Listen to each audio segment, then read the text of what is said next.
کیا آپ کی زبان پر سرخ دھبے اور سفید نقشے جیسے نشان ہیں؟ گھبرائیں نہیں، یہ ایک عام اور بے ضرر حالت ہے جسے میڈیکل لینگویج میں جغرافک ٹنگ یا نقشے جیسی زبان کہتے ہیں۔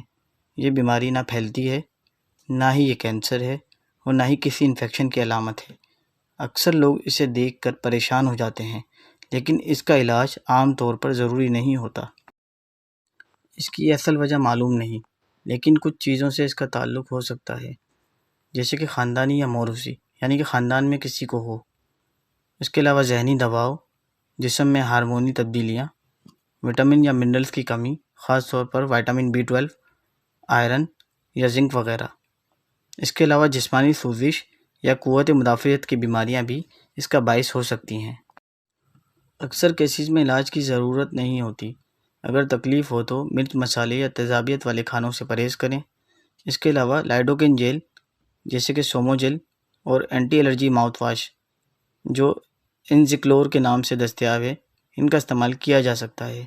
اگر وٹامن یا منرلز کی کمی ہو تو اس کے لیے آپ وٹامن B، آئرن اور زنک سپلیمنٹ کا استعمال کر سکتے ہیں، مگر یہ سب آپ اپنے ڈاکٹر کی ہدایت کے مطابق استعمال کریں۔ ویسے یہ بیماری بے ضرر ہے، مگر کچھ ایسی علامات جیسے اگر دھبے لمبے عرصے تک ایک ہی جگہ پر رہیں، یعنی کہ اپنی جگہ تبدیل نہ کریں، زبان میں بہت زیادہ درد ہو، بخار یا گلٹیوں کے ساتھ دیگر علامات بھی ہوں، تو ایسی صورت میں آپ فوراً اپنے قریبی ڈاکٹر سے رجوع کریں۔ ایسی ہی مفید ویڈیوز کے لیے دوا انفو کو سبسکرائب کریں۔ شکریہ۔